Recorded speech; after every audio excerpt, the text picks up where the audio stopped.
ప్రభుత్వ additional advocate general అంటే AAG అనగానే మనందరికీ గుర్తొచ్చే పేరు పొన్నవోలు సుధాకర్ రెడ్డి. ఎందుకంటే ఇటీవల తానేదో కేసులు వాదించేస్తున్నాను చంద్రబాబు గారి కేసు విషయం, ముఖ్యంగా చంద్రబాబు గారి అరెస్టు సమయంలో ఆధారాలు లేకుండా అబాసు పాలయ్యి తర్వాత దాన్నే తన గొప్పతనంగా చెప్పుకున్నటువంటి వ్యక్తి పొన్నవోలు సుధాకర్ రెడ్డి. నిజంగా అంత గొప్ప వ్యక్తి అయితే సుప్రీంకోర్టులోకి వెళ్ళేటప్పటికి పెద్ద పెద్ద లాయర్లను తీసుకొచ్చి వాదనలు వినిపించాల్సిన అవసరం లేదు. ముకుల్ రోహత్ గతి లాంటి వాళ్ళని తీసుకొచ్చారు, ఎందుకంటే ఇలాంటి వాళ్ళకి చేత కాదు కాబట్టి.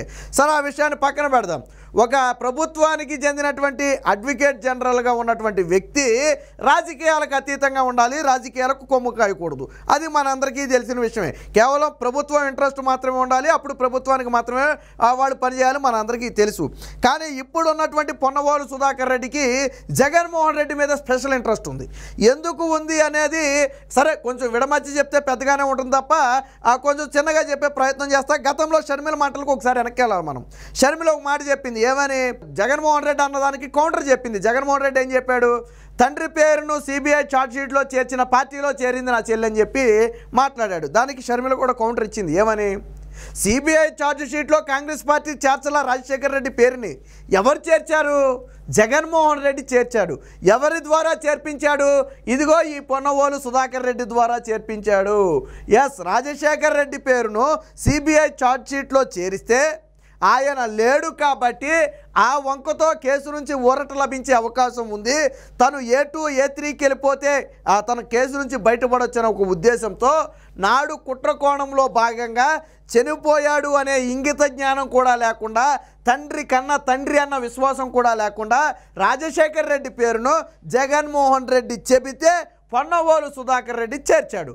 సో ఈ బంధం ఎప్పటి నుంచి ఉందో పొన్నవోలు సుధాకర్ రెడ్డితో అంటే రాజశేఖర్ రెడ్డి పేరును సిబిఐ ఛార్జ్షీట్లో చేర్పించిన నాటి నుంచి కూడా వీరి బంధం ఉంది. అందుకనే జగన్మోహన్ రెడ్డి ముఖ్యమంత్రిగా ప్రమాణ స్వీకారం చేసిన వారం రోజుల్లోనే అడిషనల్ అడ్వకేట్ జనరల్గా పొన్నవోలు సుధాకర్ రెడ్డికి పదవి ఇచ్చారు.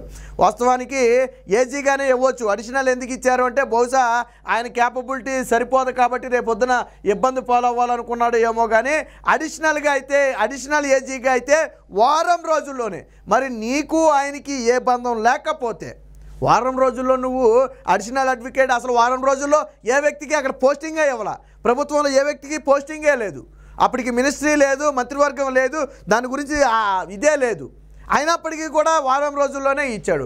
సో అలాంటి పొన్నవోలు సుధాకర్ రెడ్డి ఇప్పుడు ఒక కొత్త డ్రామాకు తెరదీశాడు, సెంటిమెంటల్ డ్రామా.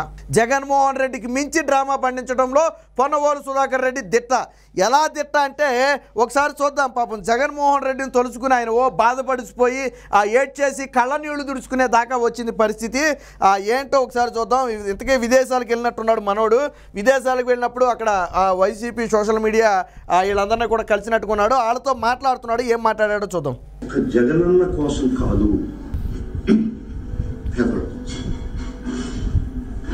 ఒక్క మనిషి ఫైట్ చేస్తుందండి.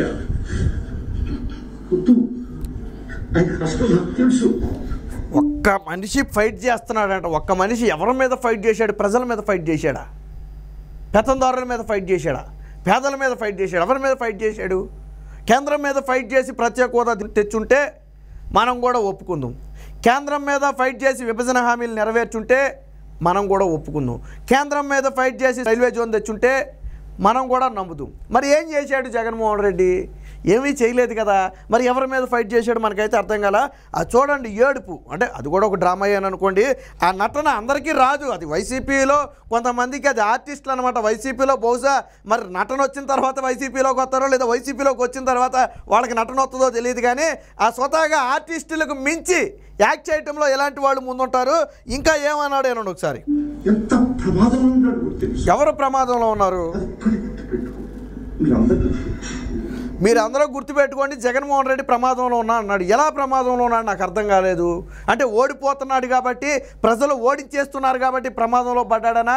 లేదా రేపు ఓడిపోతే జైలుకి వెళ్తాడని ప్రమాదంలో పడతాడనా? లేదా ఇప్పుడు విదేశాలకు పారిపోయాడు కాబట్టి ప్రమాదంలో ఉన్నాడని విదేశాలకు పారిపోయాడనా? మరి ఆయన చెప్పిన దానికి లాజిక్ ఏంటో అర్థం కాల. ప్రమాదంలో ఎలా, ఎవరి నుంచి ప్రమాదం? అరే 5 ఏళ్ల పాటు ప్రతిపక్షాలని లేకుండా, మీడియా అని లేకుండా, లేకపోతే ఇంకొకళ్ళని లేకుండా కనపడిన వాళ్ళ మీద కేసులు పెట్టి దాడులు చేసి చివరికి ప్రాణాలు కూడా తీసింది మీరు కదా. మీ పిన్నెల్లి లాంటి వాళ్ళైతే ఒక అరాచక సామ్రాజ్యాన్ని సృష్టించారు కదా. ఈవీఎంలు ధ్వంసం చేసినా కానీ మీకు ఎదురే లేకుండా పోయింది కదా. మరి ఎవరి వల్ల ప్రమాదం వచ్చింది? జగన్మోహన్ రెడ్డికి.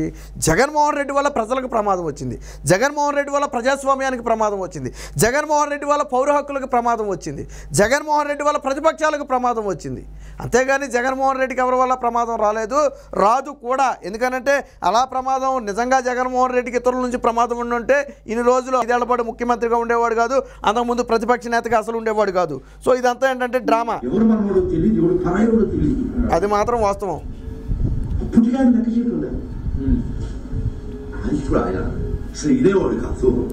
అది మాత్రం నిజం. సో ఒకటి మాత్రం నిజం, ఒప్పుకున్నాడు. జగన్మోహన్ రెడ్డి ఏది వినేవాడు కాదు, అది మాత్రం నిజం. ఎందుకనంటే ఎవరైనా రాష్ట్రానికి ఉపయోగపడే సలహా ఇచ్చినా, రాష్ట్ర ప్రజల బాగోగు కోరి ఓ సలహా ఇచ్చినా, రాష్ట్ర ప్రజల మేలు కోరి ఓ సలహా ఇచ్చినా, రాష్ట్ర అభివృద్ధి కోసం ఓ సలహా ఇచ్చినా జగన్మోహన్ రెడ్డి దాన్ని నిండో వినకుండా ఏం చేస్తాడు?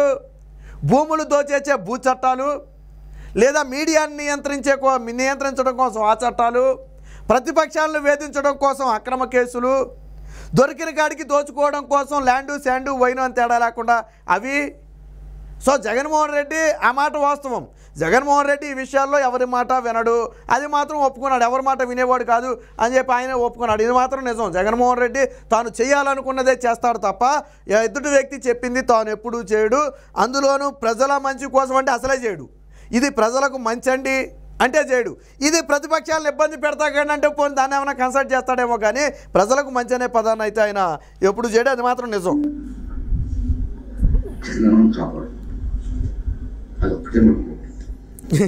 జగన్ అంటే కామెడీ చూడండి, నవ్వుతుందనమాట. జగనన్నను కాపాడుకుందామంట. ఎవరి నుంచి కాపాడాలా? జగనన్న నుంచే ప్రజలను కాపాడుకోవాల్సిన బాధ్యత ఇప్పుడు ప్రతిపక్షాలు ఎందుకు తీసుకున్నాయంటే ఈరోజు టీడీపీ అయినా, జనసేన అయినా, బీజేపీ అయినా ఒకటే చెప్తున్నాయి, మాకు అధికారం ముఖ్యం కాదు, జగన్మోహన్ రెడ్డి అరాచక శక్తుల నుంచి రాష్ట్రాన్ని కాపాడాలి, రాష్ట్ర ప్రజలను కాపాడాలి అనేది మా ఉద్దేశం అని చెప్తున్నాయి.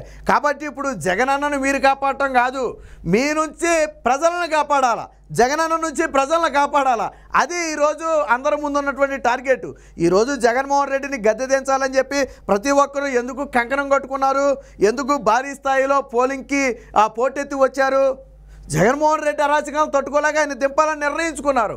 దింపాలంటే వాళ్ళ దగ్గర ఉన్న ఆయుధం ఒకటి ఓటు అనే ఆయుధం. సో ఆ ఆయుధాన్ని ఉపయోగించుకోవడం కోసమే తొండోపతండాలుగా వచ్చారు. అంతేగాని జగనన్నను ఎవరి నుంచి రక్షించాల్సిన అవసరం లేదు. ఈ డ్రామాలు ఇంకా ఎక్కువ కాలం చెల్లే పరిస్థితి కూడా లేదులేండి.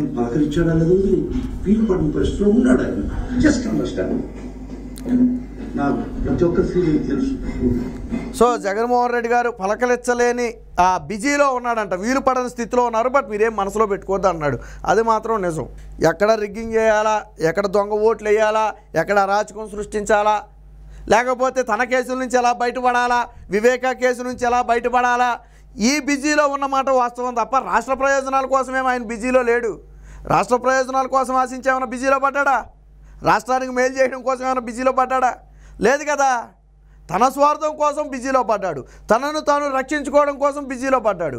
అంతే తప్ప ప్రజల కోసం ఆయన ఎప్పుడు బిజీలో పడలేదు.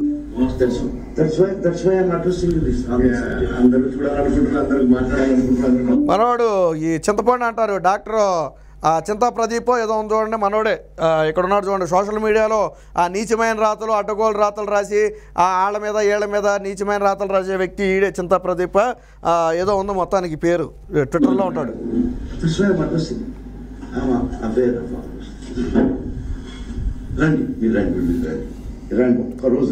ఎక్కడికి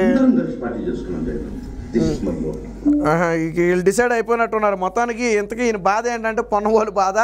ఇక జెండా ఎత్తేస్తున్నాం కాబట్టి మీరందరూ రండి ఒకసారి కలిసి పార్టీ చేసుకుందామా అంటున్నాడు. ఇంతకీ మ్యాటర్ ఏంటంటే అది ఫైనల్గా ఆయన చెప్పాలనుకుంది ఏంటంటే ఇంతకాలం మనం పడాల్సిన కష్టం పడ్డాం, బట్ ఇక ఫలితం లేదు, ఇక జగన్మోహన్ రెడ్డి పని అయిపోయింది, దుకాణం సర్దేయటమే, కాబట్టి ఇక అయ్యింది అయిపోయిందిలే కానీ మీరందరూ కలిసి ఒకసారి రండి పార్టీ చేసుకుందాం. ఎవరితో అది కూడా చెప్తాడేనండి.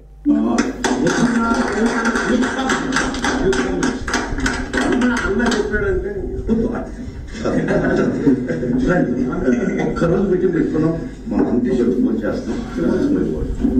Thank you very much. అందరూ కూడా మీరు చూస్తున్నారన్న like how much effort putting and YSR Congress party అంటే ప్రతి ఒక్కరికి నేను కొత్త ప్రదేశానికి వస్తున్నానని నేను ఎప్పుడు రాలేదు. సో ఒక అడిషనల్ అడ్వకేట్ జనరల్గా ఉన్నటువంటి వ్యక్తి, చంద్రబాబు గారిని అక్రమ కేసులో ఇరికించాలని చూసినటువంటి వ్యక్తి, ఈరోజు వైసీపీ సోషల్ మీడియా విభాగంతో కలిసి వాళ్ళని రమ్మని పార్టీలు చేసుకుందాం, జగన్మోహన్ రెడ్డితో అపాయింట్మెంట్ నేను ఇప్పిస్తా, మనందరం కలిసి పార్టీలు చేసుకుందామని మాట్లాడుతున్నారంటే మరి ఇలాంటి వ్యక్తికి ఒక ప్రభుత్వ పదవిలో ఉండే అర్హత ఉందా? ఇప్పుడు అడ్వకేట్ జనరల్ ఎంతో, ఒక కలెక్టర్ ఎంతో, ఒక ఎస్పీ ఎంతో, ఒక అడ్వకేట్ జనరల్ కూడా అలాగే కదా. వాళ్ళు ప్రభుత్వానికి ఎలా బియాండ్ అయి పనిచేయాలో ఈయన కూడా అలాగే పనిచేయాలా. కానీ ఇక్కడ వైసీపీ కార్యకర్త కంటే ఎక్కువగా పనిచేస్తున్నటువంటి వ్యక్తి పొన్నవోలు సుధాకర్ రెడ్డి. ఏదో చెప్పాడు మొన్న, షర్మిల మాట్లాడితే ఏదో అన్నాడు, జగన్మోహన్ రెడ్డికి నాకు సంబంధం లేదు, ఆయన ఎప్పుడు నేను చూడలేదు, నేను కలవలేదు అన్నాడు. నువ్వు ఎప్పుడు చూడని వ్యక్తి గురించి, ఎప్పుడు కలవని వ్యక్తి గురించి ఇంత బాధ ఎందుకు నీకు? నువ్వు అన్నదే నిజం, జగన్మోహన్ రెడ్డి ఎవరో నీకు తెలీదు, వదిలేయి. మరి నీకెందుకు అంత ప్రేమ? జగన్మోహన్ రెడ్డి గురించి కన్నీళ్లు గార్చేసే అంత ప్రేమ ఎందుకు వచ్చిందో పొన్నవోలు సుధాకర్ రెడ్డికి? ప్రభుత్వ అధికారిగా ఉన్నటువంటి నువ్వు, ప్రభుత్వ లాయర్గా ఉన్నటువంటి నువ్వు ఈరోజు వైసీపీ సోషల్ మీడియాతో కలిసి ఏ విధంగా నువ్వు పార్టీలు చేసుకున్నావు, ఏ విధంగా పార్టీలు చేసుకున్నావు రండి అని పిలుస్తున్నావు, ఏ విధంగా జగన్మోహన్ రెడ్డి గురించి గొప్పగా చెబుతున్నావు ఒక వ్యక్తి గురించి? చెప్పకూడదు కదా నువ్వు. సో ఇది మొత్తానికి ఈ పొన్నవోలు సుధాకర్ రెడ్డి ఆ నిజరూపం. అంటే ఒక ఆర్టిస్ట్ అనమాట. సకల కళలోనే పొన్నవోలు సుధాకర్ రెడ్డిలో ఆ సకల కళలు ఉంటాయి. కేసును వాదించలేక చేతులు ఎత్తేసినా కానీ అది నా గొప్పతనమనే చెప్పుకునే వ్యక్తి. చంద్రబాబు గారిని అరెస్ట్ చేసి అన్ని రోజులు జైల్లో పెట్టి ఆధారాలు కోర్టుకు సమర్పించాలా. ఈ రోజుకి కూడా కోర్టుకు సమర్పించాల్సింది ఎవరు? ఈయనే కదా, ప్రభుత్వ లాయర్ ఈయనే కదా కేసులో ప్రధానంగా. ఈ రోజుకి ఆధారాలు సమర్పించాలా. సో మనకు అలాంటి ఏమీ చేత కాదు, కానీ అలా భజన చేయడం మాత్రం బాగా వచ్చు. ఇది మొత్తంగా పొన్నవోలు సుధాకర్ రెడ్డి ఆడుతున్నటువంటి కొత్త డ్రామా.